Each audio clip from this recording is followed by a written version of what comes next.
Right, Jess? You think you can keep it short today? Yeah. You're the one who never stops talking. Yes. That is, I'm sure that's what the listeners You're do very think. chatty. Yeah, I know. I mean, maybe on the podcast more than in real life. If you talk to Scott about topics related to his garage, Formula One, 3D printing, organizational systems, business, he will not stop talking. Those are just a few topics that... Oh, Nintendo. Those are just a few of many topics. Please, tell me more. No, those are just a few of many topics that you would not stop talking about. So, anyway. There's only one thing I won't stop talking about, and that's parenting. So, it just happens to be that that's what this podcast is on. I know. But if you had a podcast This is really unfair, If you had a podcast on any of those other topics I just listed... Yeah, it's true. I probably could. It would be all solo episodes, and each solo episode would be like 4 hours long. 4 hours long. Come on. You'd just be droning on about drones. That'd probably be another one you'd be interested in. Yeah. You still won't let me get one. But. Let us know if you'd like a podcast. Just Scott's thoughts. I already named it.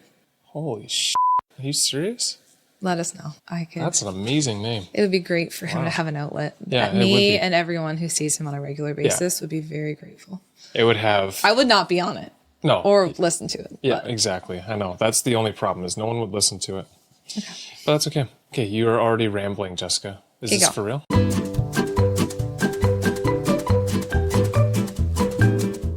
Welcome to Robot Unicorn, hosted by my parents, Jess and Scott. I hope you enjoyed the episode.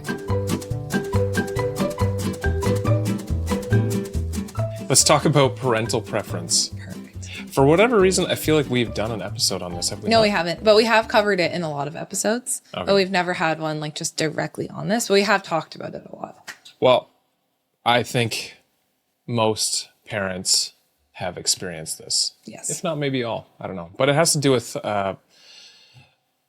it's apparently a sign of secure attachment, which we'll get into. But I will say, in our own household, it's not that it's offensive, like with our toddler, because maybe I get it now. But like, if any of the other girls prefer you ever, then it becomes a little bit more. It feels a little more offensive, even though I know it shouldn't. Yeah. Oh. You're so sensitive. I mean, I'm so sensitive. Yeah, exactly. That's cute. I mean, you could probably say the same in return, no? Oh, well, I'm very sensitive, but I'm very open about that. Yeah. Even to the kids. Because I will say there are times where the girls will prefer one of us. And usually it's not for just one day. It's for a week time. or a month or whatever, for whatever reason. And then all of a sudden they switch to the other parent. Yeah. So anyways, I think it can be exhausting for one parent and heartbreaking for the other. It can be very difficult. Right? Because exhausting, I think, for you. Let's say with our toddler right now. She only wants me to put her to bed. She really only wants me if she's having a meltdown. It's like that. She has been opening up. She's quite opening a bit up more. to you. But for a long time, like she'd be having a meltdown. You're right there. She'd be like, no. And like point at me. Mommy. Yeah, I know. It's like, I'm like knee deep in making dinner. Dad can take care of you. No. Like those moments are hard. Yeah. So as a therapist, can you start by normalizing this moment for our listeners? Just how common is this experience? It's very, very common. And I would say most homes have this at some point or another. And I think when you're the parent being pushed away, it is pretty easy to spiral into thoughts like, what am I doing wrong? Or does my child love my partner more than me? So what's the most common misconception parents have about this phase, and what's the first mindset shift you encourage them to make? First mindset shift, I would say, is stop taking it so personal. We take it as a personal attack on our character, and there's many reasons why kids have parental preference, and typically they aren't personal. Sometimes it can be if, like, let's say one parent just simply is not a safe parent for them, right? then they are, of course, going to be drawn to the other parent who makes them feel safer. But I would say, for the most part, what I frame it to myself as for these littler toddlers is their brains just get stuck on, like, it's hard for them to hold multiple thoughts at the same time. That's just, their brains can't do that, right? So it's hard to think, in this moment, I want mom. Especially, I think a lot of times it happens to be the parent who's just around more, like the default parent, or the parent who's just like spent more time with them. Like, Yeah. so often The if there's research one home suggests and one it's- working, it's like the one that's home. Yeah. The research suggests it's most typically the birthing parent. Yeah. Typically So the birthing parent. The mother who births them and feeds them and takes care of most of their needs while they're on maternity leave or whatever. That is most typically the person that the kids are attached to. Yeah, like I often see it's like the default. So let's say the dad's a stay-at-home dad, or the dad does all the bedtimes and the mom's like a shift worker, like she's out. You know, it's the one who's there the most. And it makes sense because the child's like, I know what to expect. I know the predictability. And like I mentioned, their brain can't hold multiple things at the same time. So then their brain can't think, I want mom. I know mom comforts me in the way I want to be comforted. And dad could probably do a good job too. It's just like, I know what I want. It just makes more sense. Yeah. I want mom. And then it's very hard for their brains to switch focus. Let's get into the developmental science here. Yeah. The research shows this phase often pops up between the ages of 1 and 3. So why then? What's happening in the toddler's brain that makes them suddenly appoint one parent as the CEO of everything, from putting on socks to their bedtime stories? Yeah. I mean, again, at this age, children crave predictability, they crave routine, and they start to like notice their own patterns of like who does that for them, right? So that's why I'm saying it's most often the default parent, or perhaps the parent who is the most predictable in terms of mood, routine, all of those kind of things. So their brain will often just latch onto, I know what happens when this person does this for me. Like, I think that's often the case for bedtime. Like, for example, I usually have been putting our youngest to bed, right? Now, you do a great job. She actually loves when you put her to bed. But she doesn't remember that she loves it when you say, Daddy's putting you to bed tonight, right? When you say Daddy's putting her to bed tonight, her first reaction is always, oh, I want mommy. Yeah. I need mommy. But as soon as you start to do it, she's like, oh, actually, it's not so bad. Because her brain is like, I want to do what I'm most familiar with, which makes the most sense to me. I know what I can expect from mom, so I'm going to beg for mom to do it. Yeah. It's not that you do a bad job or she doesn't love you. So I think that's important for parents to understand. Yeah, and I think they're not purposefully trying to hurt. No, not at all. And that kind of leads into the next question, because it seems as though saying I want mom or I want dad is the ability for, let's say, our youngest to say that she wants mommy more than me. Apparently can be a sign of secure attachment, because they know that I'm not going to just throw her to the side and not hang out with her or do anything with her anymore. She trusts that she can still say that and I'm still going to be there for her and do whatever she needs. Yeah, I think that's also really important to note for the non-preferred, I don't like that term, but for the other parent, right? That the fact that your child feels comfortable screaming in front of you, not daddy, I only want mommy, is a sign that she knows that you're not going to fully abandon her if she says that. Like, children who don't have a secure attachment would often feel very fearful to speak those words in front of their the other parent, right? So let's talk about the attachment theory then, which our research identified as a key framework for parental preference. For everything. Yes. For everything, yeah, sure. The theory describes different attachment styles: secure, anxious, avoidant. I think there was another one, but I didn't write that down for some reason. Can you briefly explain what those are and how that actually plays out in parental preference? Perfect. Yeah. So the first one that you listed was secure attachment, right? So secure attachment is, I can push you away and I know that you're still going to love me.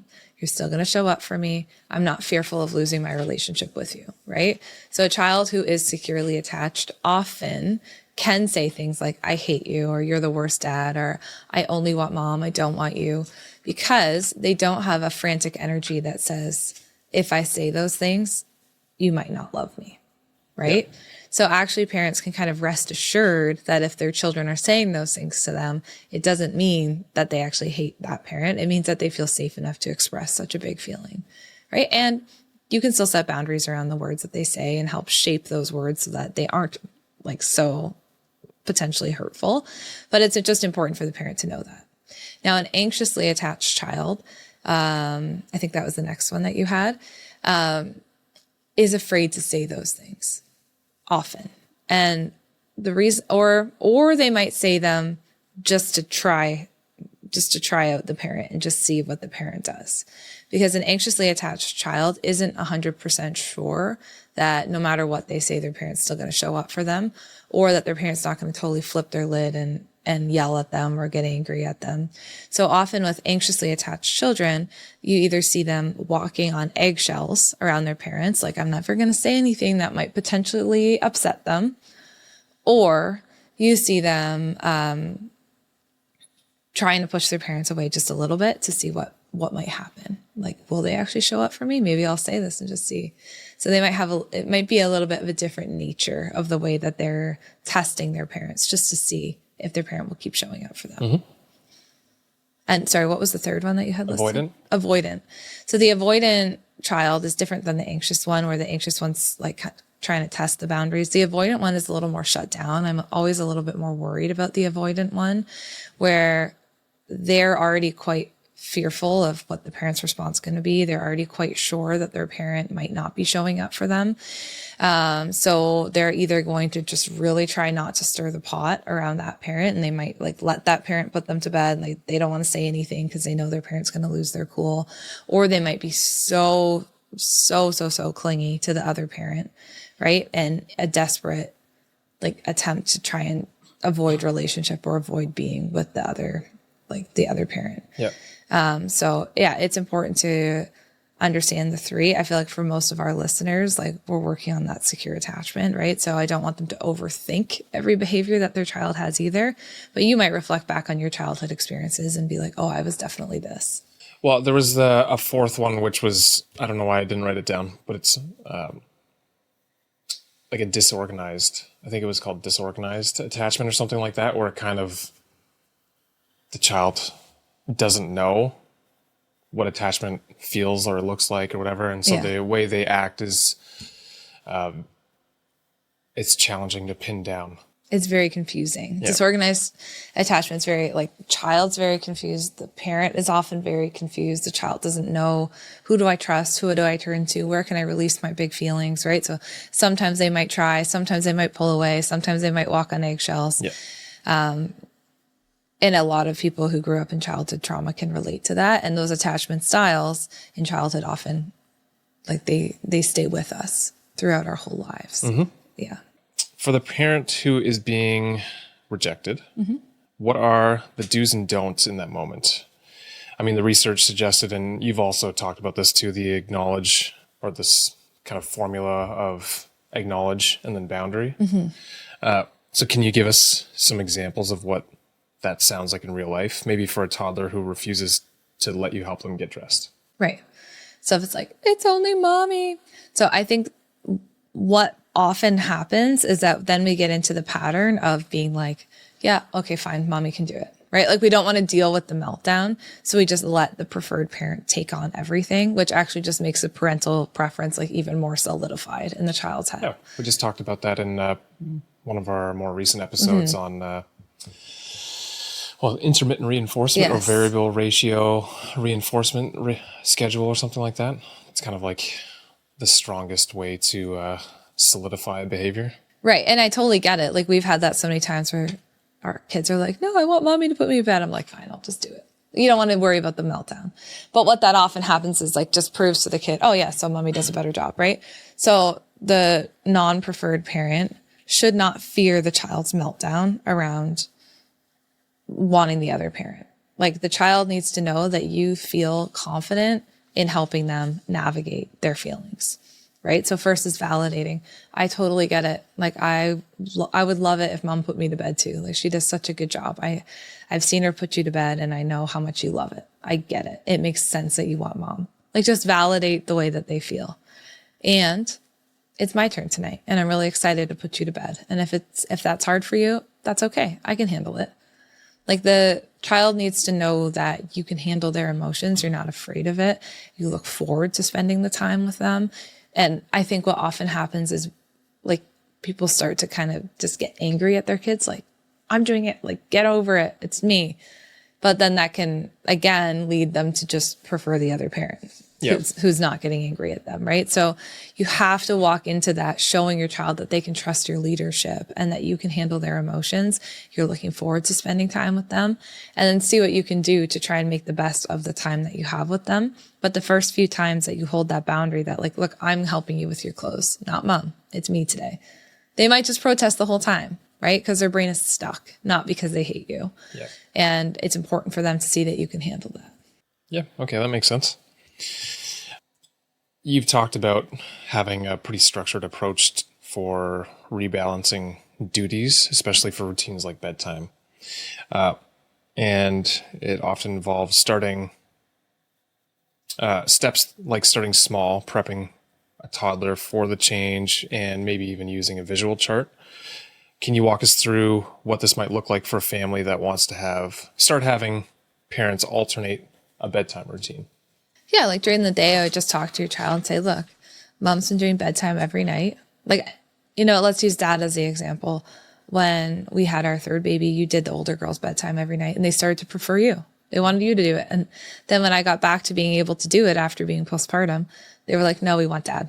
Dad only knows how to do our bedtime. Like I remember our oldest said, you don't know how to do my bedtime, mom. Only dad does. And I was like, oh, what do you mean? Right. So it's like, okay, things are going to be different now. Like we're going to go back to like dad doing one night, then mom doing the next night.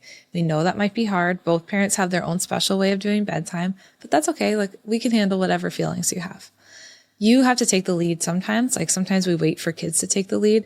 If they're really strongly preferring one parent, chances are they're not really going to change that unless you lead that change. Mm-hmm. So you do have to step in and be the steady leader that your child can rely on in those situations and let them know what the plan is. And don't give them too much, like they can have a say, but like don't let them dictate it. Because if they do, it's going to be one parent every single night. Is there a way to proactively, so outside of just you're in the moment for that bedtime routine tonight, is there something you can do ahead of time to kind of get them prepared for it? And so it's a little bit easier? Like I wouldn't spring it on them. I would tell them ahead of time, like earlier in the day, like even at breakfast, like if you're making a change and you could give them like even a calendar, like, hey, this is what it's going to look like. One night dad, one night me. Like, I mean, you could write it on a chalkboard or something in your house, right? So that they know. Like I remember when we were starting to make that change, our middle daughter was like, so it's your turn tonight. Daddy's turn tomorrow. And like, she would like have to kind of think it through in her own head. And then I like it when each parent has their own kind of special flavor that they bring. Like we've talked about how you can be really playful with the kids at bedtime. I like to like read them books.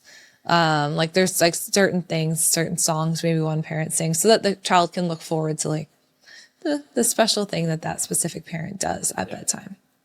So I was, as a part of this, I was kind of looking into the, I guess, parental dynamic too.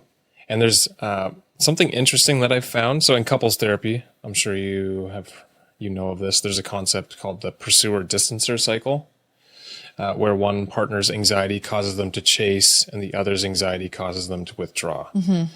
And it seems like, what's that called? That's like in dyadic relationships, like just two. But then this is more of a triadic relationship. So there's three. There's the child and the two parents, one preferred and one not preferred in that moment. So how do you think this dynamic plays out in a family struggling with parental preference, not just between the co-parents, but also between the rejected parent and the child? Yeah, for sure. We see our own, like, that's why I was saying when I was explaining the attachment styles, like, I feel like we see our own attachment wounds show up in this, where if you've always been anxiously attached or you've always been like seeking someone's love. I didn't even talk about that in terms of the anxiously attached, where sometimes if they sense that one parent's withdrawing, they'll pursue them even harder, right? Because it's like, oh, I want to keep you close. I want to keep you close. Yeah, that's what this pursuer-distancer cycle would be. Yeah, so I missed that actually when I was talking about anxious attachment earlier. Sometimes you see that, and the child like wants only one parent because they can sense a distance between them and that parent. And if you have that kind of trauma, then you might start to withdraw or shut down. Or if you're the one being rejected all the time by your child, you might just be like, fine, they don't like me. And you might back out, which is the worst thing that you can do because your child is giving you a message, right? Either way, that they need connection with you and that they care about you. And every child wants to be in good relationship with their parents. So if you notice yourself withdrawing, check yourself and be like, even if my child's pushing me away, they still need me. Sorry, you're going to say something. So the research I found was not related to that. Oh, okay. It was more the opposite. So it's more that let's say if our toddler is kind of pushing me away and going closer to you, you are actually feeling potentially extra touched out and want. Oh, I see. I want to withdraw. Yeah. So you want to withdraw, which essentially makes the child chase after you, which makes you want to withdraw potentially even more. Yeah. And I'm also at the same time potentially trying to pursue the child who then withdraws from me and pursues you. And it ends up becoming like this dance of I'm pulling away. It's a triangle of, Yes. And I think to look at it, from that child development lens, the more a child feels like their parent is withdrawing for them, the more anxious they're going to feel and the more desperate they're going to be to pursue that parent, which is often why on the days when you're most touched out, stressed out, having the hardest time, your child clings the most, whines the most, has the most difficult time, has the most meltdowns, which makes you feel like pulling away even more, which makes their behavior ramp up even more. And it's all in a frantic attempt to keep you close. Doesn't feel like it because it's like, well, I don't want to be with you when you're like this. But a child has no other way to try and frantically keep you close, right? So when you notice yourself withdrawing because you're just so touched out, think to yourself, when I withdraw like this, it's actually their behavior usually ramps up even more. And so it's about finding, even maybe outside of bedtime, if we're talking about bedtime, those moments of connection with your child, relationship building with your child, for both preferred and non-preferred parent. Because when you have that right relationship, those frantic behaviors can soften because your child doesn't need to have them to keep you close. We'll try it tonight. See how it goes. Well, so this leads to my next question because you tend to, let's say with our toddler, I think you kind of like putting her to bed every night. I do. So it makes it more challenging for me to actually be able to put her down, even though I would love to, because you're like, oh no, it's okay, I'll do it. Like I want to do it. You love doing it. So I want to put all three of them to bed every night, but that's just me. Is it ever okay for parents to just lean into the preference? For example, like let's talk about our example. You just want to put her to bed every night. So then you're not trying too hard to get me to help me put her down.